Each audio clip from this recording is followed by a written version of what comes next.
Welcome to, I believe, the 18th class in this Bhagavad Gita study series. Um, we are studying chapter 4 on Jnana Karma Sannyasa Yoga. And in this chapter, we'll cover some of the most important verses in the Bhagavad Gita, and we'll see those verses in the class today. We'll start with I'd like to acknowledge Swami Paramatmananda Saraswati for his brilliant rendering of Vedanta in a very traditional way, as was done for over 1,000 years, starting with Adi Shankaracharya. So I'd like to say a small traditional prayer.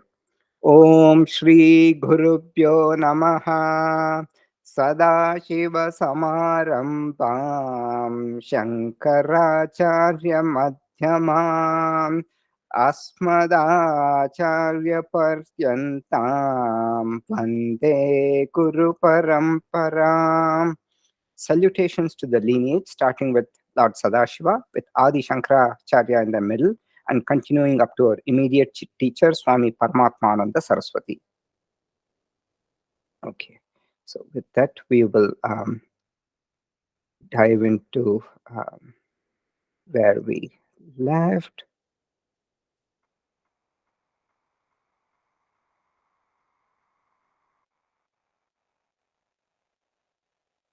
Okay, so we are now at a portion where we are studying what is called the action in inaction.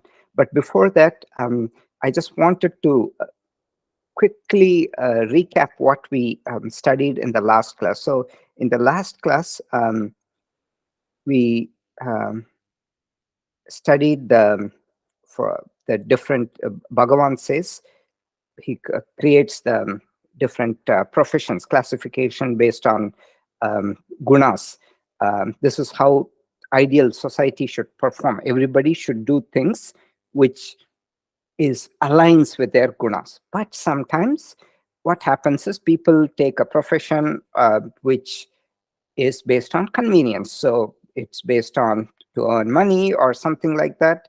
And sometimes it's by birth. They're born to a carpenter or a king, so they become a prince, or a carpenter or a prince, something like that, right? So in that case, so classification based on gunas, classification based on profession, which is karma, classification based on jati or the birth. So of this, Bhagavan says the right one is by the gunas, by your innate nature. That's how you have to perform actions.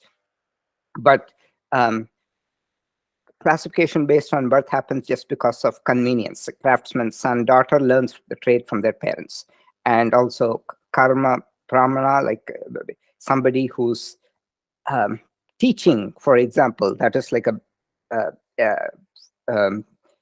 brahmana role. But this person may do that because they want to earn money, or for some reason they do that. So when that happens, and also Bhagavan, there's a very clear class later in the 14th chapter, will very clearly say in the gunas, sattvic guna is better than rajas and tamas. Tamas is the lowest. So guna brahmana, we saw, has more sattvic nature. So we saw the 60% sattva, 30% rajas, 10% tamas. Guna kshatriya, predominantly rajas, then sattva and tamas. So clearly, by going by this, if you extrapolate what Bhagavan says, a sattva greater than tamas, rajas and then tamas, guna brahmana is superior to guna kshatriya, to guna vaishya, to guna shudra. But there is no gradation by birth. There is no gradation by profession. Somebody who's like a waiter, sweeping, wiping the tables, they may have such a sattvic quality. So they are a guna brahmana, even though circumstances push that person in that role as a guna shudra. No, that's so there's no gradation by karma. And a person is a karma brahmana could be a guna vaishya. For example, as somebody who's in a scholarly role. So this is one of the very important things that is stressed in the scriptures.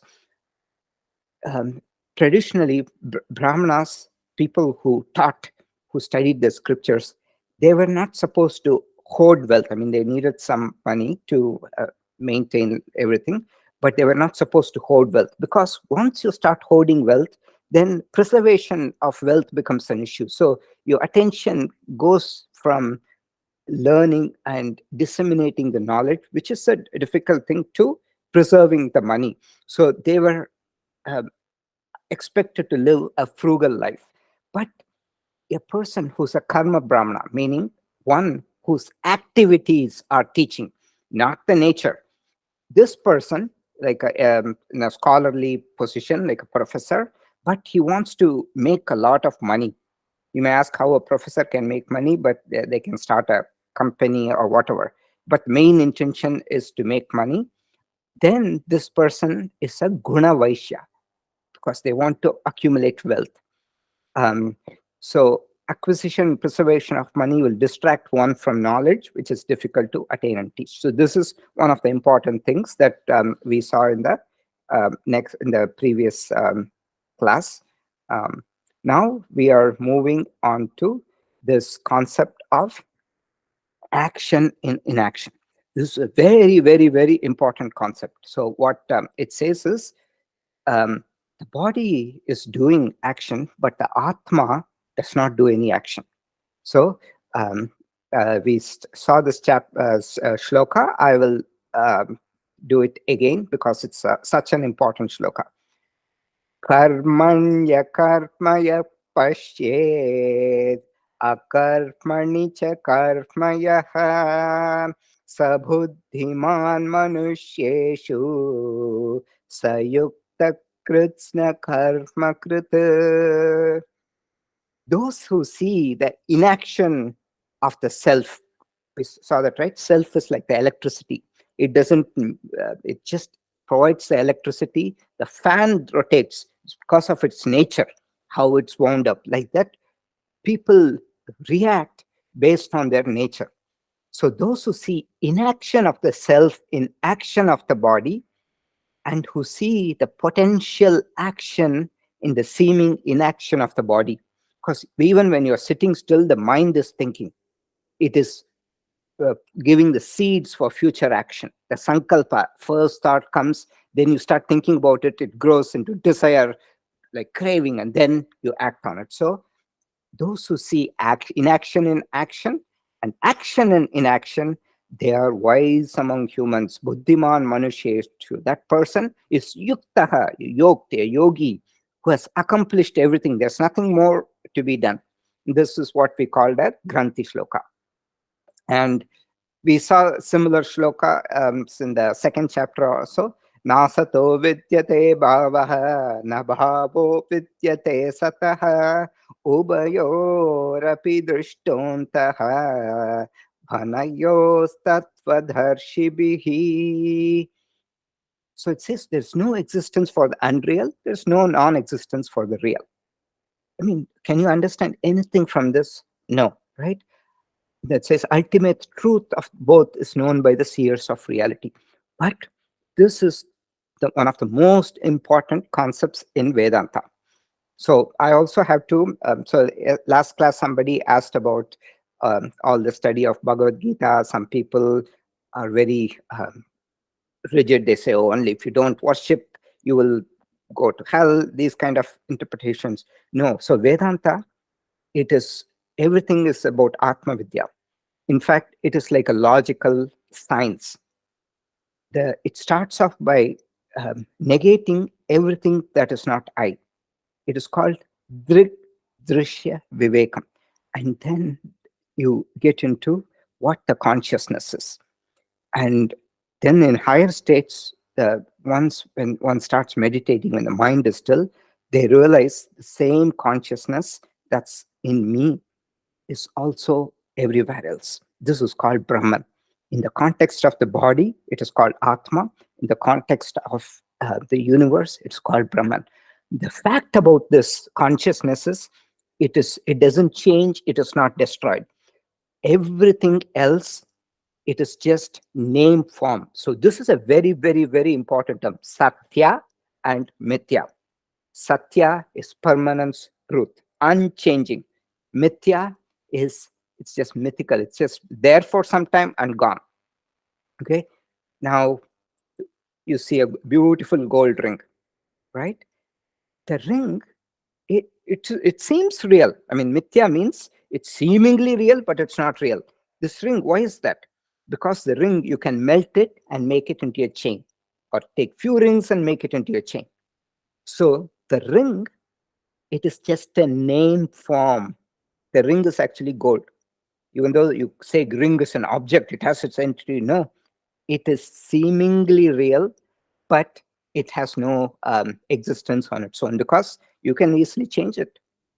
So the gold here is the reality. The ring is not the reality. So it's called Satya and Mithya. Body is not real, because it grows and then it just perishes after death. The consciousness behind is real. So this is the important concept. And now the shlokas will be tied to that. Other examples we see: pot and clay. Clay is the real. Pot you can make, from a pot you can make it into a sculpture or whatever. Similarly, waves is there, next minute it's gone. Water is still there. Water is the Satya, wave is the Mithya. Similarly, clay is the Satya, pot is the Mithya. And in the context of the body is Mithya. It doesn't have permanent existence. Consciousness, Atma, is Satya. So every Shankaracharya, all the Granthi Shlokas, Shankaracharya commentaries is very elaborate. So on the 18th Shloka, Shankaracharya says every individual consists of two portions, Atma and Anatma. Anatma is something which is not Atma. That's a Atma, which means something which is not Atma, which is not the consciousness. The body-mind complex enlivened by consciousness is Anatma. It becomes Ahankara, what we call the ego. It is not permanent. It's just because of the electricity provided, it acts and it looks like something, or the consciousness provides this enlivening energy, because I wouldn't even say energy, it's just enlivens, let's just say. The body mind complex, it seemingly it has its functions like its own, but it is anatma, because it is subject to change. Consciousness is the one which is not subject to change. It is because of which the body-mind complex is enlivened. So Krishna always uses the language of contradiction to show this. So inaction in action. This is the contradictory language. Action in inaction. So the bulb is like the body, if we saw. The filament is like the mind. And electricity, that which enlivens the bulb, which lightens it, is like the Atma. And there can be many bulbs, but the electricity flowing is the same. Similarly, the consciousness pervades everywhere. And when there's a suitable medium, everything, then it enlivens it. Similarly, a fan rotates because of electricity. And many fans, they all rotate because, but the flowing electricity is the same. We saw all this in the last class. And there's also another example in the 9th chapter. Inaction in action, right? Those are the first two things. Inaction in action, then action in inaction. Yata kashastito nityam vayur sarvatra go mahan tata sarpani bhutani matstani upadharaya. The mighty wind, which does a lot of action, ever resides in space. Space does no action. So these are all, so Atma, by definition, the consciousness, it is indescribable. Aprameyaha, it cannot be comprehended. Because anything that you comprehend is an object. You are not the object.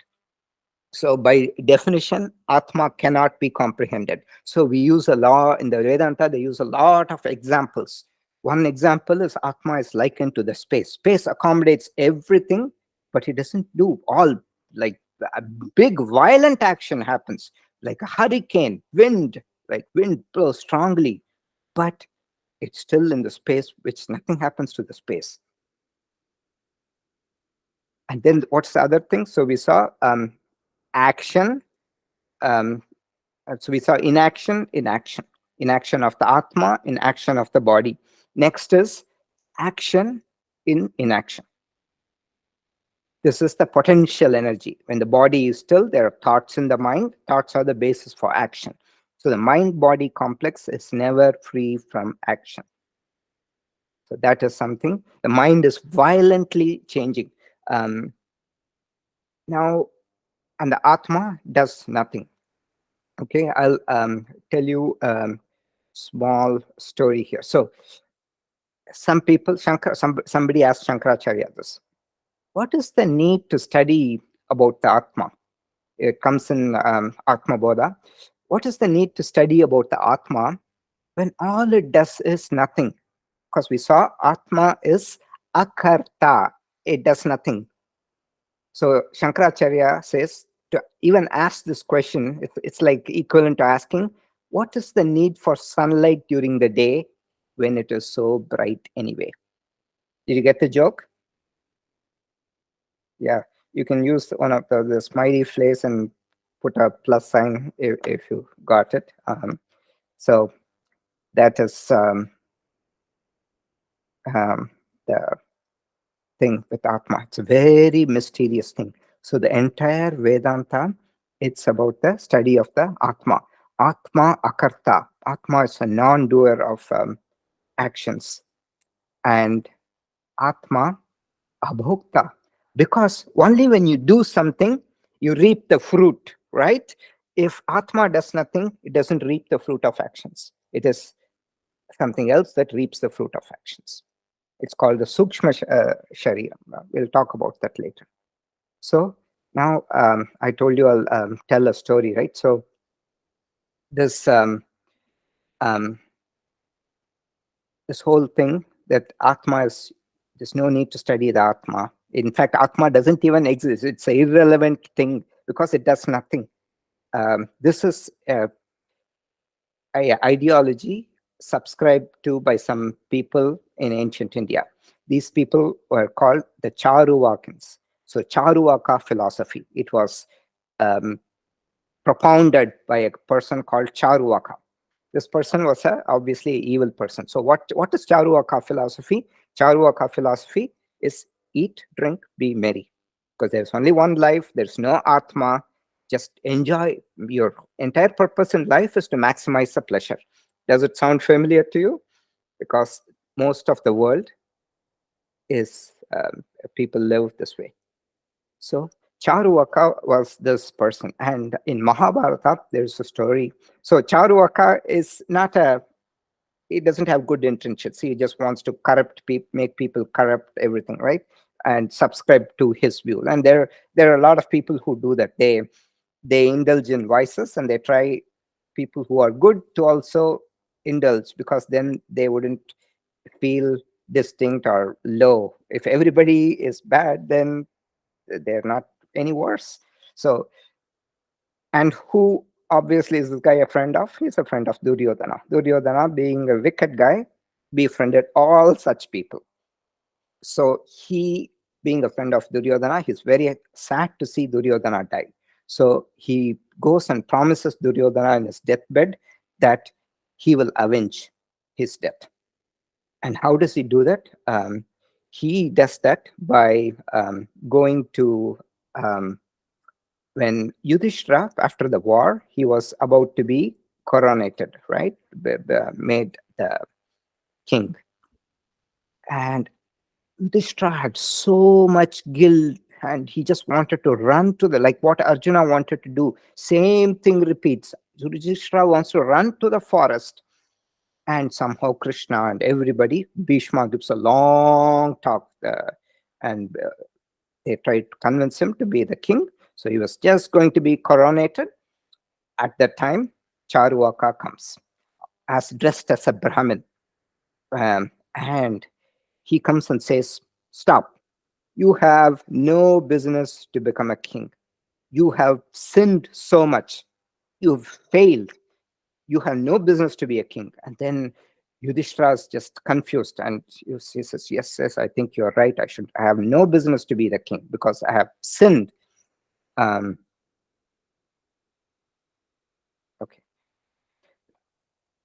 Therefore, at that point, so the Charuvaka, Charu means sweet, Vak means speech. So Charuvaka is somebody who has sweet speech. They can convince people to do all these evil things. He had gotten a boon from Brahma that he can, with his power of speech, he can make them do all the evil deeds, whatever he wants to do. So his speech is very endearing. But Brahma wants, if you try to do this in presence of Brahmins, learned scholars, they will burn you. So you do not mess with people who know the Vedas, the knowledgeable people. And unfortunately, for Charuvaka, in that hall, there were a lot of Brahmins, very sages, great rishis. And they immediately saw through this disguise. This person is not a Brahmin. He is this wicked. In fact, he is kind of treated like a demon, like a very evil character, like a goblin. This evil, wicked demon in the form of a Brahmin, guise of a Brahmin. So they just pronounce a curse, and immediately he's burnt to ashes. So there ends Charuvaka. That was his story, the story of Charuvaka. Okay, so this 18th shloka is such an important shloka. Accept action at the anatma level, the body-mind complex level. Understand actionless, there is permanent rest at the atma level. This is how a wise person, when appearing busy to the external world, like King Janaka, is very tranquil inside. Because otherwise, actions can begin to overwhelm a person. If you find this deep state of rest, even when you're acting in the world, that will make things much easier for a busy person. Now, the rest of the shlokas, 19 through 24, are essentially an elaboration, a commentary on shloka 18. So we'll see them. It's a beautiful shloka, this one. Yasya sarpe samarambaha kama sankalpa varchitaha jnanagni dagda karmanam tamahu panditam pudaha. The one for whom all undertakings are free from thoughts that become craving. So let's look at this. Yasya, for whom sarve samaramba. Samaramba means undertaking. So undertaking to do an action. Sarve samaramba, all undertakings. Kama sankalpa varjita. Sankalpa, we said, is this initial budding part. Then kama sankalpa, it has lust associated with this. If you think about it, it grows bigger and bigger. Kama sankalpa varjita, which are free, all the undertakings are free from these thoughts that become craving. Kama, it becomes craving. Jnana, and what else? Jnana agni dagda karmanam, whose actions are burnt by the fire of knowledge. Jnana agni, fire of knowledge. Dagda means burnt. What is burnt? All the actions are burnt by the fire of knowledge. That person is called wise. Tam ahu panditam Buddha. Buddha, the wise person. Pandita, the scholars, they call such a person the wise person. So this is how in Vedanta, the jnani is ahankara, ego. So it is functional. It is like a seed. It is available to the world. So this is how it's described in Vedanta.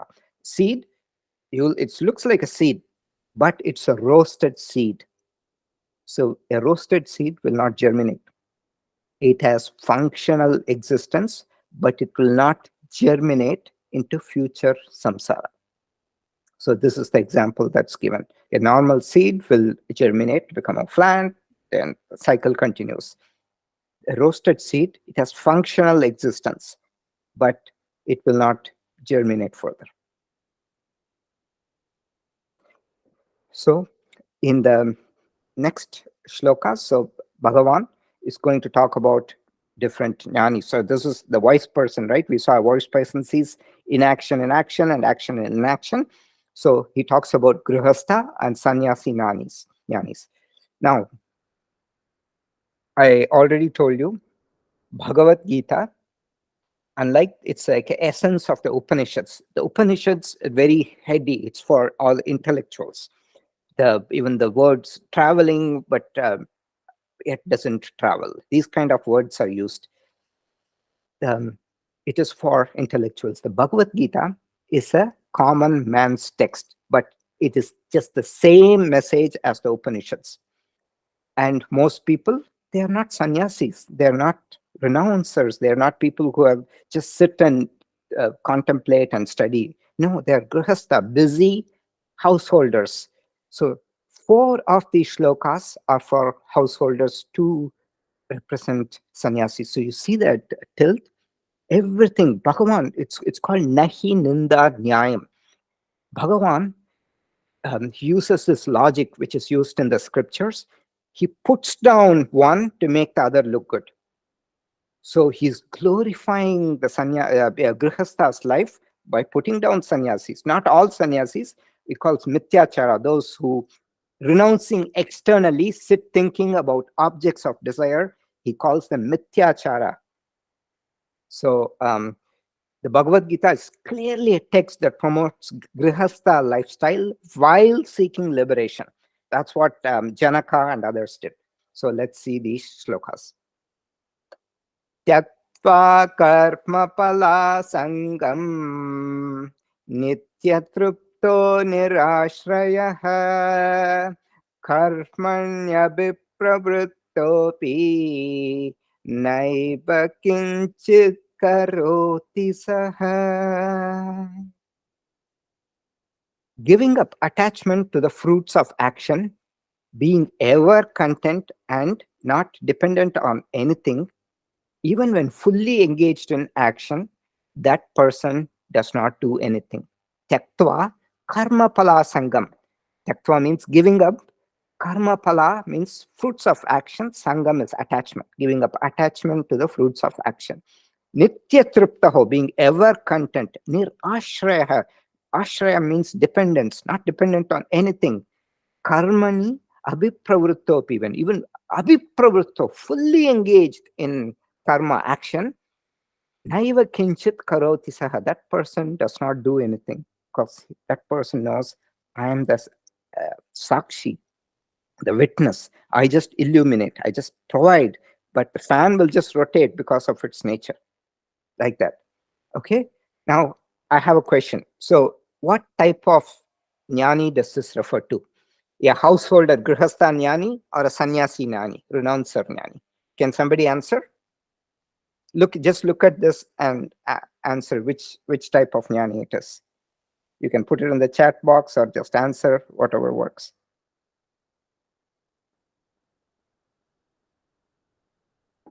Anybody? Take a guess. Grihastha or sannyasi? This one looks like grihastha. Yes. Why is that? I mean, he is still in the action, but he's Yes. like saying, okay. Yeah. So grihasthas, we saw that, right? Grihastha, they have more actions, less time for like detailed scriptural study. So this is a grihastha jnani. Even when fully engaged in action, giving up attachment to the fruits, but they're very busy, very busy people. And this person doesn't do anything. So next shloka. Nirashiryata chittatma tyatta sarpa parigraha shariram kevalam karma purpannapnoti kilpisham.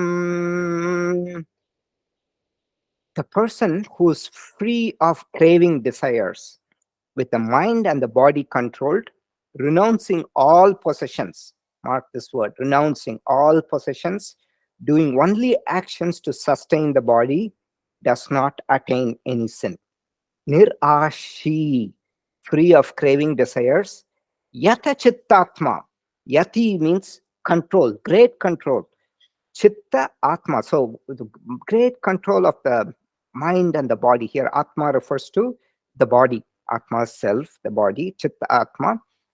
Tyakta Sarva Parigraha. Renouncing. Tyakta, just renouncing. Sarva Parigraha. Parigraha means possessions. We saw in the Yoga Sutras, Aparigraha, not craving, right? So renouncing all possessions. Shariram Kevalam Karma. Doing only actions to solely for the sustaining the body. Kurvan apnoti kilbisham, does not attain. Na apnoti kilbisham, does not attain any sin. Kilbisham is sin. Okay, so what type of jnani is this? Grihastha or sannyasi? Anybody? You got all the clues here. It's a sannyasi, looks like. Yeah, it is a sannyasi jnani. Because renouncing all possessions, doing only actions to sustain the body. That's what sannyasis do. Even their actions are needed, but they do minimum actions just to sustain the body. They don't have any responsibilities. Okay. Yadrichalabha santushtaha Vandvatito vimatsaraha Samah siddhava siddhaucha Kurvan Krutvapi na nibhadyate. The one who is content with whatever is obtained by chance, mark these words, unaffected by the pairs of opposites, free from jealousy and even-minded in success and failure, is not bound even when performing actions. So, edircha means just accident, like by chance. Edircha labha santushtaha, gaining whatever is by chance and being very content with that. Whatever is they get, they're very content. It's just by chance they get something, they're happy. Dvandva atitaha, free from pairs of opposites.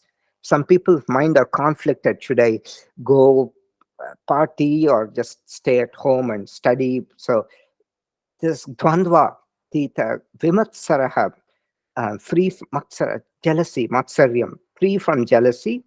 Sama siddhava asiddhaucha, same in success and failure. Kritvapi na nibhadyate, even in performing actions, they are not bound.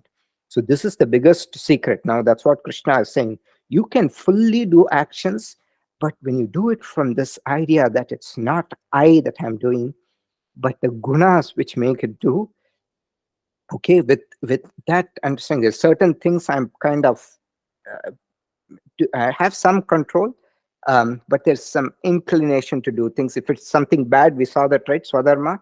If it's going according to my inclination, but it's bad, I wouldn't do that because the intellect will pull. Then if it's good, then do that. So what kind of jnani is this? Is this a grihastha or a sannyasi? Obtaining whatever is obtained by chance. What kind of jnani? Anybody? Take a guess.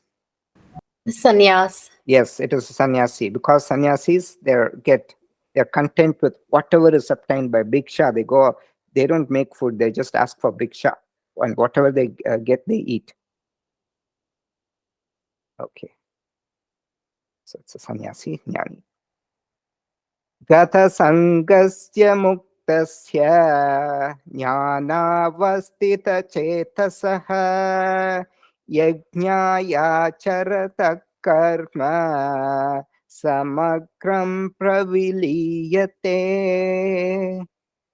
The karma of one who's free from attachment, who's liberated, whose mind is fixed on the self-knowledge, done for the sake of yajna, is dissolved. Gata sangasya muktasya. Gata means gone. Sangha, attachment. uh, who's free, who's mukti means liberated, who's liberated. Jnana avastita chetasaha, mind is fixed on self-knowledge of the Atma. Yajnaya charata karma, and actions done solely as a yajna, right? Um, Samagram praviliyate. We saw what yajna is, right? Yajna is something done by sacrificing lower pleasures for a higher cause as a worship to benefit others also, but at the same time, um, satisfying one's desires. So what type of jnani is this?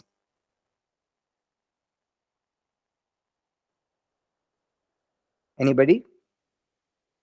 Is this a sannyasi or grihastha?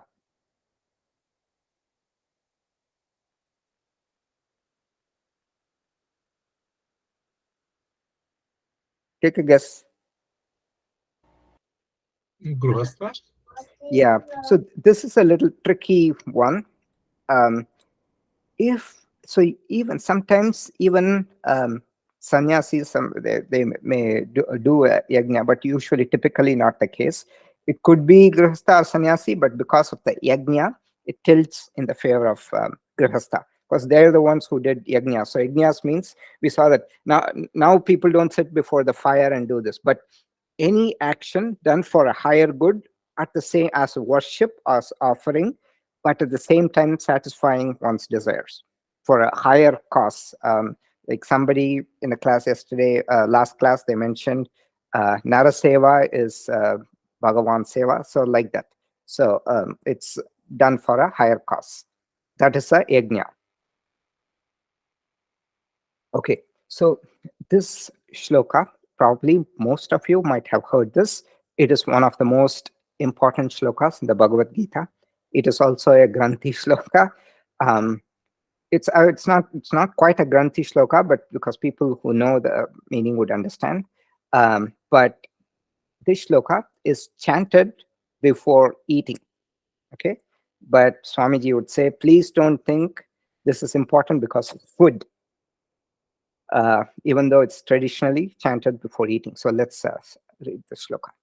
Brahmarpanam Brahma Havihi Brahmagnau Brahmanahutam Brahmaiva Tena Gantavyam Brahma Karma Samadhina.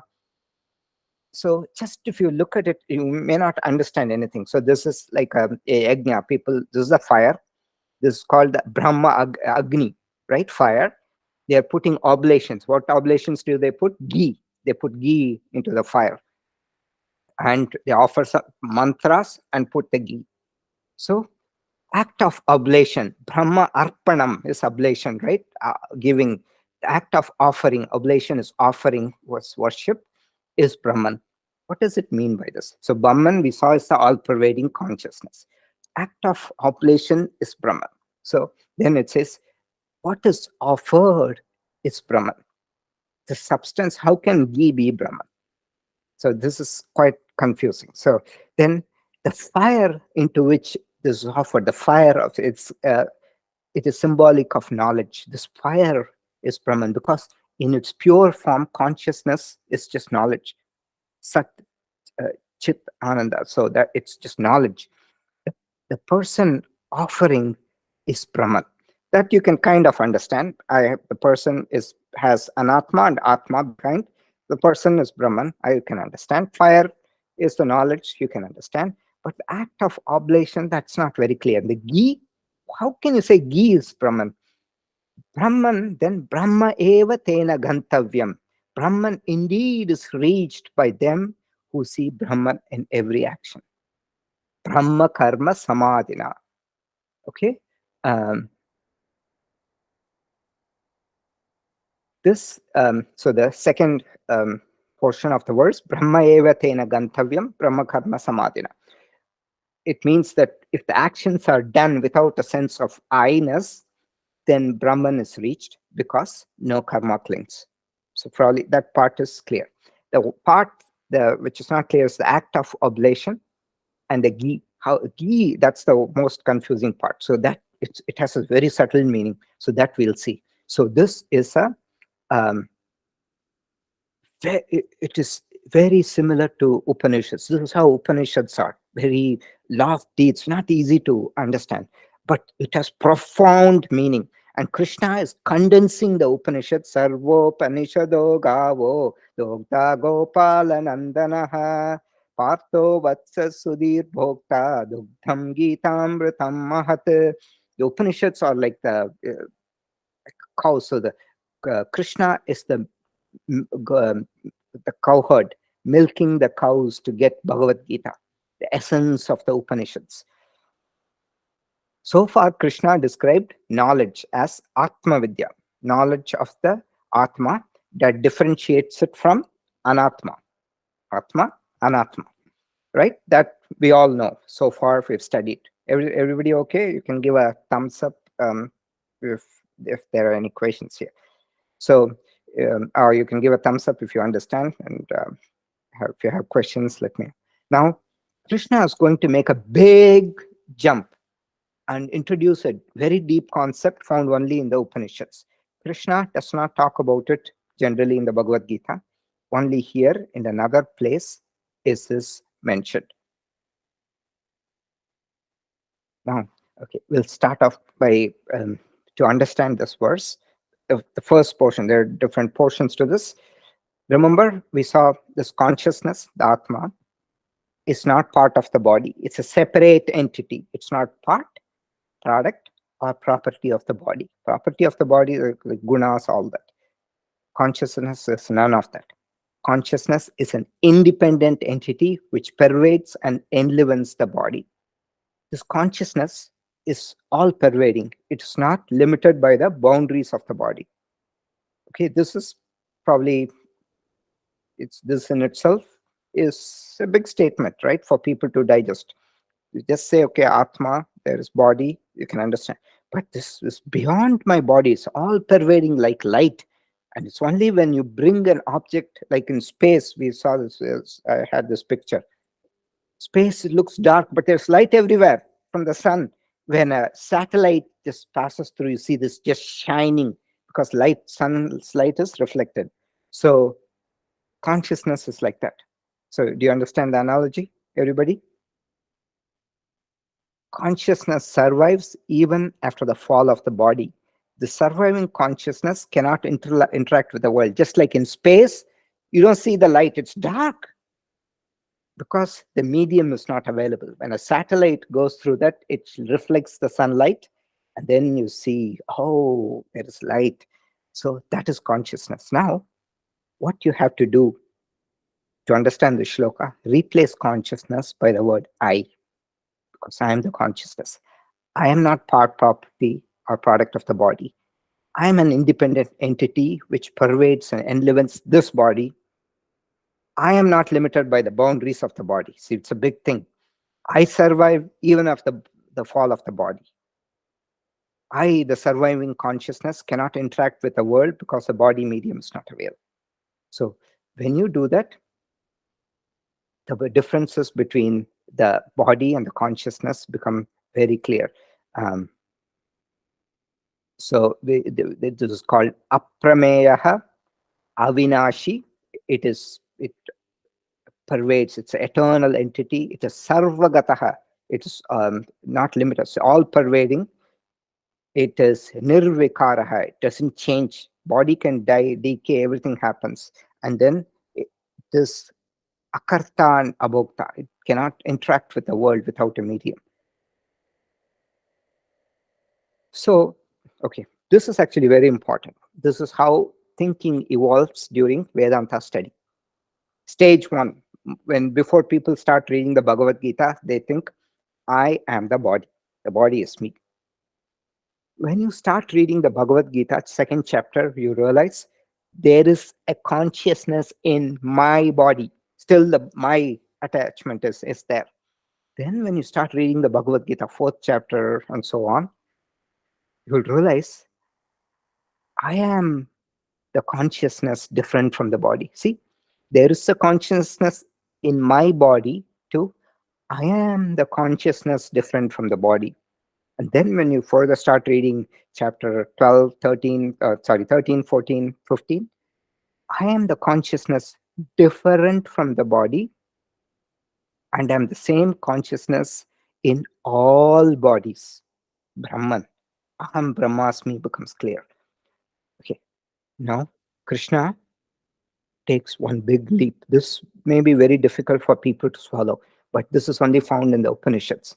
And Krishna, in this portion and in Shloka 5 of the 7th chapter, he mentions this. Consciousness alone is the ultimate truth.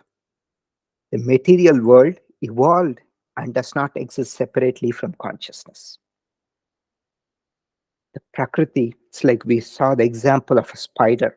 So in Taittiriya Upanishad, this example, the spider spinning the web. Spider is like the consciousness.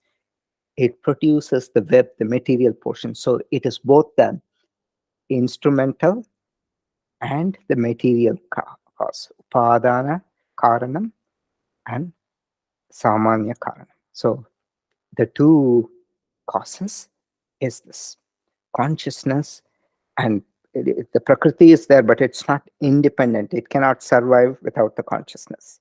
Consciousness holds it. That's why the ghee that is offered is also Brahman.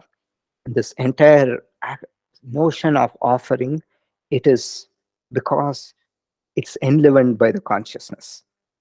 So everything is consciousness. And in the 7th chapter, the 4th shloka, apareyamitastvanyam prakritim viddhi me param jiva bhutam mahabhaho ya edham dharyate jagat.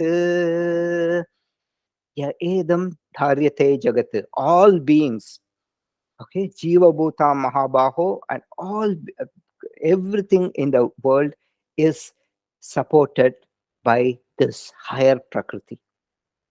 And Krishna says there is the lower Prakriti, Apara Prakriti, and the Para Prakriti. We'll see that in the 7th chapter. So this gives a glimpse of that high knowledge.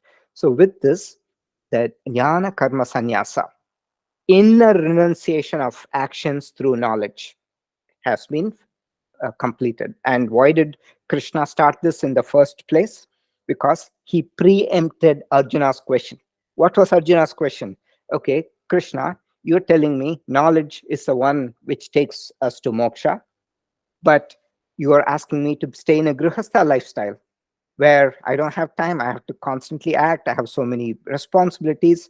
I want to go become a sannyasi. So he preemptively, he anticipated this question. He says, yes, in a grihastha lifestyle, you can do all the actions with the inner renunciation of actions, that I am the witness, I'm the sakshi, and the actions are done by the gunas. With this, if you do jnana karma sannyasa, you are as good as a sannyasi. That is the essence. Okay. The third portion, now we are getting into the third portion of this. First is avatara, second jnana karma sannyasa, third is jnana sadhana and palani. Means for gaining the knowledge. Sadhana is means, and pala is fruits of this knowledge. So in 25 to 34, jnana mahima, the means for gaining and the glory of this knowledge, is listed. So Krishna lists 12 sadhanas.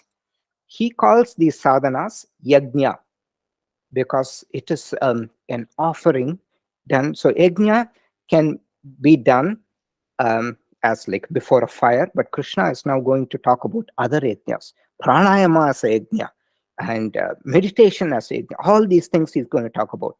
It is done for a higher cause, and it is done for self-purification, like yoga. So it's very similar to yoga here. And it's done for yoga's actions done for self-purification, right? Without here, yajna means you can have a desire to achieve something, but we can also do it without that. So Krishna enlists 12 sadhanas. He calls them yajnas. Yajna, to remind again, it's worship with sacrifice of lower comforts performed for a higher purpose, greater good, while also satisfying one's legitimate desires. One may or may not have. It can be purely for self-purification. Difference between yoga and yajna is yoga is only for self-purification. Yajna can also be done to satisfy one's desires. Okay, jnana sadhana means for gaining this knowledge. Daivameva pare yajnam yogina paryupasate brahmagnava pare yajnam yajnenaivo vajuhvati.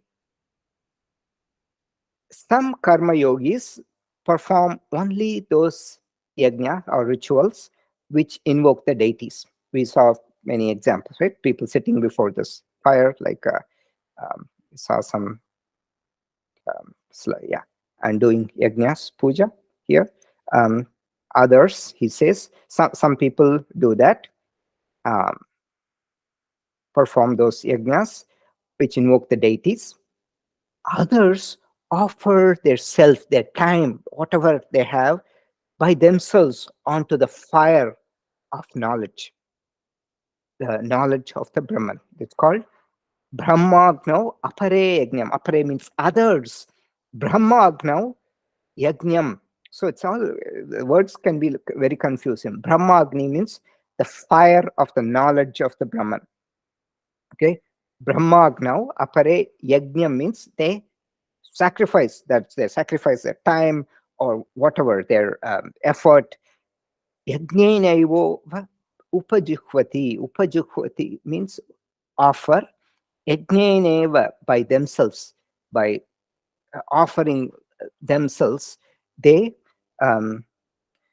offer themselves, mean giving their best for the study of this knowledge or whatever they are doing, or pranayama. So Daiva Yajna is puja to a deity. So here is Kartikeya, and they're doing puja, Daiva Yajna, puja to a deity. Then Brahmanyana Yajna, Brahmagnav apare yajnam, ardent study of the scriptures. Higher self is it's like a fire. The lower self or the ego is the offering. So that's the thing here. When they're offering, means you're offering the ego, you're destroying the ego to understand the higher self, which is the consciousness. That is the symbolism here. So Gita study, we already saw that, right? It is one of the highest forms of yajna. 18th chapter later, Krishna will says that jnana, Krishna will also say, jnana yajna is the one of the highest forms of yajna. So he lists a lot of yajnas, and he says, Shreyan dravyamayat yajna jnana yajna parantapa sarvam karma kilam pata jnane parisamapyate. Instead of offering the day everything, he says jnana yajna, study of the scriptures, is the highest form of yajna. That's the greatest way to reach a higher goal, to attain knowledge. So all these yajnas are means to get this higher knowledge. So just by doing meditation and all that, it's great, but study of the scriptures is the highest form of yajna, or to attain this knowledge. And then Krishna also gives two more yajnas. Dhamma yajna, sensory discipline, drawing the senses, and this includes like meditation, people sitting in a meditation hall. Then Dhamma Vishaya Bhoga yajna, giving up addiction to sense objects, gaining mastery, alcohol or excess coffee, whatever. It's difficult, but that's how you stoke the fire. There's no physical fire or oblations. It is just you create the internal agni, tapas, austerity. That's what creates agni. Let's see. Maybe we will do one last. Sarvanindriya karmani prana karmani chapare atma samyama yogagnau juhvati jnana dhipite. Others offer the activities of various sense organs and the functions of prana into the fire of self-mastery. Self-mastery means mastery of the mind, lighted by knowledge. This is extensively talked about in the 6th chapter called the Atma Samyama Yoga. Prana, so pranayama, he's talking about that, and also restraining the activities of the senses, pratyahara, going inside, sitting in meditation. That is what is meant by this yajna. We saw Atma Samyama Yajna, mental discipline over the 10 organs. 5 organs of knowledge, jnanendriya, are the shabda, sparsha, rupa, rasa, gandha, all the ears, nose, touch, organ of touch, taste, sight. Then 5 organs of actions, karmendriyani, vak, pani, pada, payu, upastha. Speech, organ of speech, then action, then excretory organs, organs of reproduction, everything. So he's talking about all this. So with that, we will stop the recording.